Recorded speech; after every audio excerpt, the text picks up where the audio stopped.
So Shin Uchiha, the man that wants to recreate the Akatsuki and or revive them, and the man has an arm that's kind of like Danzo's, which does make me question, how did he get an arm like that? Where did he get it from? Did he find Danzo's dead body? But I can't even remember how they took care of Danzo's body. Did they burn him alive? I'm not really sure what they did to Danzo's body back whenever Sasuke fought and killed him.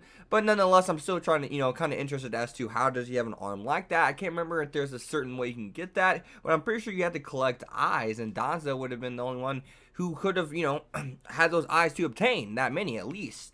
So we find out that he can control weapons.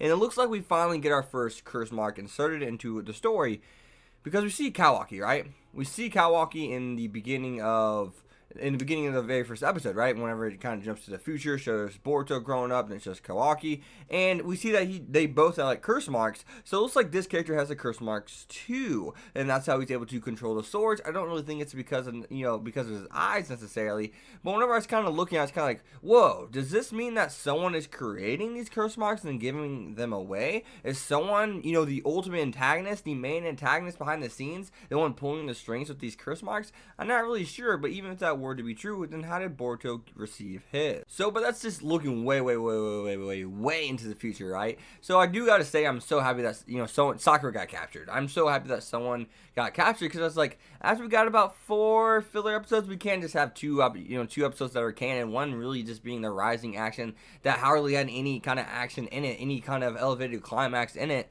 to then we fight them, they're easy fight, done. No, this is something that I think they need to take advantage of and make it, at least another 2 episodes. I'd love to see, another 2 or 3 episodes. That'd be perfect. It's the first, real arc, actually, essentially. The first one that's actually somewhat serious, right? You have people who have the Sharingan, you have people who want to revive the Akatsuki, so it's really getting serious. We have Orochimaru in the next episode, which that was cool seeing him come back. I cannot wait to see his character and how he's changed, per se, and I'll probably delve into his character if there's enough there to kind of talk about how he has changed a little bit, because we did see that, kind of change at the end of the Great Ninja War, so I'm glad to see where it goes now.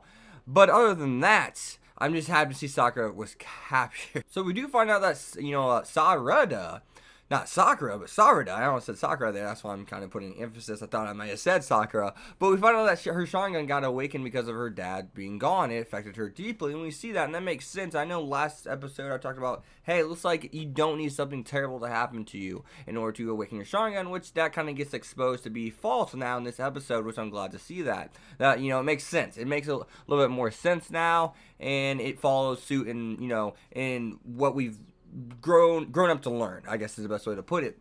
So Sasuke is kind of dumb for not letting, having someone tell Sarada what's going on here, because he knows resentment too well. He resented his brother. He killed his brother falsely because he resented him so much. So it's just kind of like, why? Why didn't you tell your daughter? Are you trying to make this cycle of hatred within the Uchihas happen again? You're the only 2 left.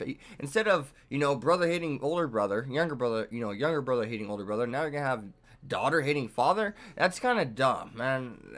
I didn't like that. I did not like that in this episode. I did not like that. It just didn't make sense, because Sasuke has learned so much. He's gone through that. Why would he even try to put that out there again? Why would he even make that a possibility to happen again? It didn't make much sense. But his journey is of atonement. It's for everything he did wrong to the Leaf and everyone else. So, and he's also looking for Kagura, any senses, any kind of traces of her, which please don't find any, because I do not want to go back with Kagura. We cannot go back with Kagura, guys. No.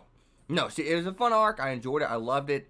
But, I mean, we had 40 episodes focused on freaking reviving Kagura. At least they weren't focused on that, but that was ended up being the be all end all goal. So yeah, no, don't bring her back. Find Zippity Zuzai traces. We don't need Kagura back in this story. But other than that, guys, that's going to be it. I hope you guys enjoyed the video. Be sure to leave a like, comment, subscribe, and check out my Patreon down in the description below if you think my videos and what I do here is enough to pledge to and get rewarded for doing so. As always, guys, you guys are next.